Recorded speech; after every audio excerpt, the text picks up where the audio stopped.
একজন house driver আসলে বা অন্যান্য দেশ থেকে যে একজন হাউস ড্রাইভার এসে কি কাজ করতে হয় বা কি ধরনের কাজ করতে হয় এবং কি করতে হয়, তো সমস্ত খুঁটিনাটি তথ্য আমি বলবো এই ভিডিওর মাধ্যমে।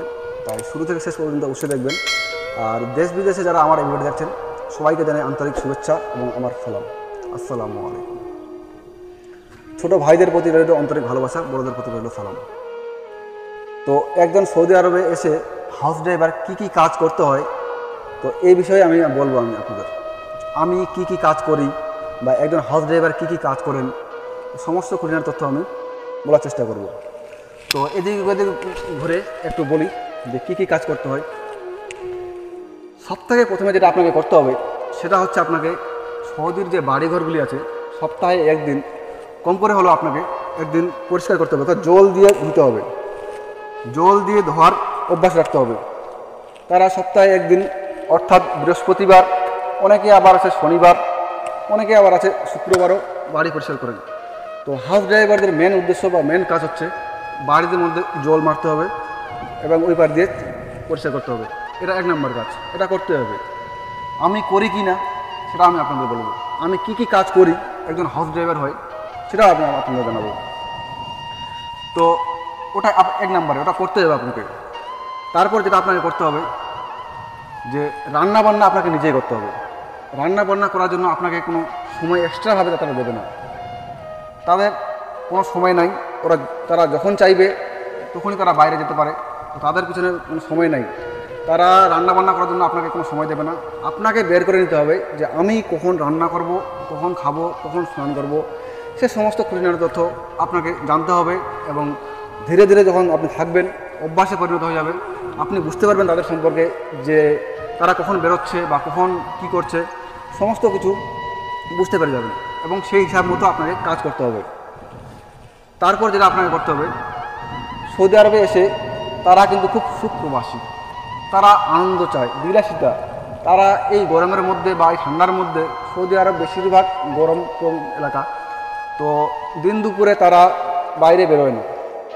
তো তার দিন দুপুরে তাদের কোনো জিনিসের প্রয়োজন হলে তারা আপনাকে কল দেবে, বলবে বাকালা। বাকালা অর্থাৎ হচ্ছে আপনার ছোটোখাটো মুদিখানা দোকান। কিন্তু ইন্ডিয়া বাংলাদেশের ক্ষেত্রে ছোটো মুদিখানা দোকান না, এটা একটা বিশাল শপিং মার্কেটের মতো। তারা এটা বাকালা বলে থাকে।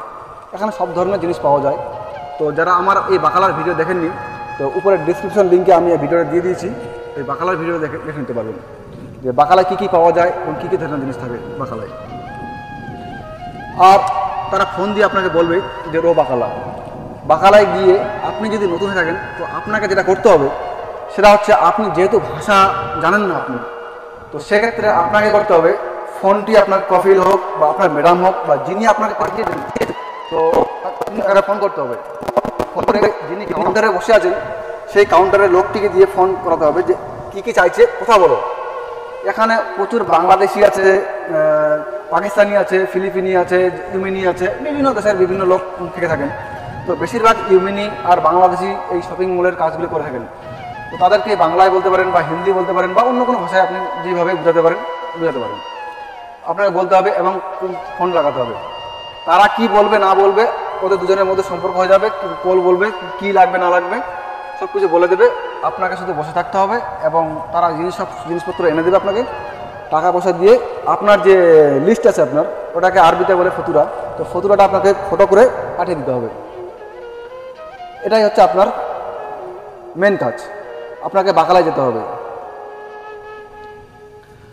আর যখন আপনি নতুন আসবেন তখন কিন্তু আপনাকে আকামা তৈরি করবে না। আকামা তৈরি করার জন্য মোটামুটি মোটা অঙ্কের একটা টাকা দিতে হয় সৌদি আরবদের।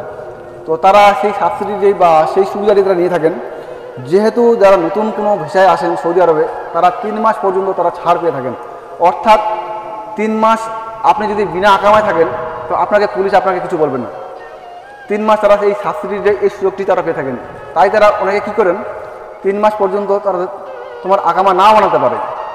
আর একটা জিনিস যেটা করে, 3 মাসের মধ্যে আপনি যদি আপনাকে ভালো না লাগে বা আপনি যদি দেশে চলে যেতে চান বা আপনি যদি লুকিয়ে চলে যান, সেক্ষেত্রে সৌদিদের ক্ষেত্রে নতুন করে ভিসা প্রসেসিংয়ের যে টাকা দিতে হবে না। 3 মাসের মধ্যে তারা ওই ভিসাটিকে আবার নতুন করে প্রসেস করে অন্য জায়গা থেকে ড্রাইভার নিয়ে আসতে পারবে। তো তারা সেই জন্য 3 মাস অপেক্ষা করেন আকামার জন্য। তো 3 মাস পর যখন আপনার আকামা তৈরি হয়ে যাবে, তারপরে যেটা আপনাকে করতে হবে সেটা হচ্ছে লাইসেন্স, অর্থাৎ রুকসা। এই লাইসেন্সটি খুব ইম্পর্টেন্ট জিনিস এবং খুব গুরুত্বপূর্ণ জিনিস সৌদি আরবের ক্ষেত্রে। যখন আপনি একজন হাউস ড্রাইভার, তো আপনি অবশ্যই রাখতে হবে আপনাকে রুকসা অর্থাৎ লাইসেন্স। বিনা লাইসেন্সে আপনি গাড়ি চালাতে পারবেন না। চালাতে পারবেন কিন্তু সমস্যা হবে না। কিন্তু সমস্যা কোথায় আমি বলে দিচ্ছি। আমি যখন আপনি গাড়ি চালাচ্ছেন বা কোনো রাস্তায় কোনো অ্যাক্সিডেন্ট ঘটে গেছে, তো সেক্ষেত্রে আপনাকে লাইসেন্স চাইবে। আমার ইন্ডিয়া বা বাংলাদেশের মতো না যে অ্যাক্সিডেন্ট হয়ে গেল আর সঙ্গে সঙ্গে এসে কলার ধরে অশ্লীল ভাষায় গালি দেবে, সে কিন্তু গালি দেবেন আপনাকে। সুন্দরভাবে এসে আপনাকে সালাম দেবে, সঙ্গে সঙ্গে বলবে যে ঠিক আছে পুলিশকে ফোন করো। আপনি ফোন করতে পারেন বা উনি ফোন করতে পারেন যার গাড়ির সঙ্গে অ্যাক্সিডেন্ট হয়েছে। ফোন টোন করার পর পুলিশ আসবে, 2-4 মিনিটের মধ্যে পুলিশ চলে আসবে। আসার পর সবথেকে প্রথমে যেটা চাইবে আকামা চাইবে, দুজনের আকামা নেবে এবং পাশাপাশি দুজনের লাইসেন্স নেবে। নেওয়ার পর একটা ফর্ম দেবে, ফর্মটাকে দুজনে সাইন করতে হবে এবং তারপর যেটা করতে হবে আপনাকে যে কে কার ভুলের জন্য এই অ্যাক্সিডেন্টটি ঘটেছে সেই ভুলের উপর নির্ধারণ করে ইন্স্যুরেন্স ক্লেম হবে। অর্থাৎ ভুলটি আপনার ছিল না ওনার ছিল, কত পার্সেন্ট আপনার কত পার্সেন্ট ওনার, বা বরাবর 50-50 না অন্য আপনার 100% না ওনার 100%, সমস্ত কিছু তিনি খতিয়ে দেখবেন। খতিয়ে দেখার পর তিনি নির্ধারণ করবেন যে কার ভুল ছিল, কত পার্সেন্ট ভুল হয়েছে এবং ভুলের পরিমাণ হিসাবে আপনাকে যে ফর্মটিতে ওখানে ফ্ল্যাগ করে দেবে। ফ্ল্যাগ করে দেওয়ার পর মোটামুটি 7 থেকে 10 দিনের মধ্যে আপনার ইন্স্যুরেন্স ক্লেম হয়ে যাবে। তো সেক্ষেত্রে আপনার যদি লাইসেন্স না থাকে তো সেক্ষেত্রে আপনাকে 1000 রিয়াল ফাইন গুনতে হতে পারে। এখন যদি কফিলের আন্ডারে থাকেন তো সঙ্গে সঙ্গে আপনাকে যেটা করতে হবে আপনার কফিল অর্থাৎ আপনার মালিককে ফোন করতে হবে। মালিক সঙ্গে সঙ্গে চলে আসবে আপনার গন্তব্যস্থলে। যদি না আসে থাকেন তো সেক্ষেত্রে আপনার গাড়ির যে ফাইন বা মুখালফা গারামা তো আপনার মালিকের নামে চলে যাবে। তো সেক্ষেত্রে অবশ্যই লাইসেন্সটা আপনার তৈরি করবেন। বিনা লাইসেন্সে গাড়ি এখানে চালাবেন না। এখানে অ্যাক্সিডেন্ট খুব কম হয়, কিন্তু যখন অ্যাক্সিডেন্ট হয় খুব ভয়াবহ হয়। আর সব থেকে যারা হাউস ড্রাইভারে আসছেন তারা একটা জিনিস অবশ্যই মনে রাখবেন, আপনার সামনে বা আপনার পিছনে কোনো লেডিস যাতে গাড়ি না চালায়, সেক্ষেত্রে আপনাকে কঠোরভাবে ধ্যান দিতে হবে। কারণ এখানকার লেডিস বা এখানকার মহিলারা যে গাড়ি চালান তো তারা কিন্তু হঠাৎ করে ব্রেক করে দেন বা হঠাৎ করে তারা চালু করে দেন। তাদের গতিবিধি লক্ষ্য করার জন্য আপনাকে সবসময় অ্যালার্ট থাকতে হবে। আপনি যদি একটু অন্যমনস্ক হয়ে যান তো দেখবেন সামনের যে মহিলা যে যিনি গাড়ি চালাচ্ছেন তো আচানক এমার্জেন্সি ব্রেক করে দিয়েছেন আর আপনি ঠুকে দিয়েছেন। আবার এরকম উল্টা হতে পারে, আপনি সামনে আছেন পিছনে আপনার মহিলা আছে। তো মহিলারা বা সৌদিরা এরা বেশিরভাগই এক হাতে মোবাইল আর এক হাতে ড্রাইভ করে থাকেন, তাদের ধ্যান খুব কম থাকে গাড়ির পিছনে। তো আপনি যদি ব্রেক করে থাকেন তো দেখবেন তারা লাগিয়ে দিয়েছে, আপনার গাড়ি ঠুকে দিয়েছে পিছনে। তো সেক্ষেত্রে আপনাকে উভয়ই সাবধান থাকতে হবে, সামনে থাক বা পিছনে থাক দুই দিকে লক্ষ্য রাখতে হবে। আর এবং আপনাকে যেটা জিনিস করতে হবে, যে রাস্তার লিমিট আছে সেই রাস্তা 80 হতে পারে, 90 হতে পারে, 120, 140 হতে পারে। লিমিট আপনি অতিক্রম করা যাবে না। স্পিড 140 যদি স্পিড লিমিট থাকে সেক্ষেত্রে আপনাকে 135-এর মধ্যে রাখতে হবে বা 140-এর নিচে রাখতে হবে। 140-এর যদি উপরে উঠে যায় তো সেক্ষেত্রে আপনাকে ফাইন দিয়ে দেবে, অর্থাৎ মুখালফা এসে যাবে। মুখালফাটি কে ভরবে এবং কে টাকা দেবে, কীভাবে প্রসেসিং হবে, সমস্ত খুঁটিনাটি তথ্য আমি বলবো। যারা আমার এই চ্যানেলে নতুন আসছেন অবশ্যই সাবস্ক্রাইব করে পাশে ঘন্টাটি অবশ্যই বাজাবেন। আর যারা ফেসবুক পেজ থেকে দেখছেন আমার অবশ্যই ফলো দিয়ে পাশে থাকবেন। আমি সৌদি আরবের চেষ্টা করব সমস্ত খুঁটিনাটি তথ্য আপনাদের জানাতে।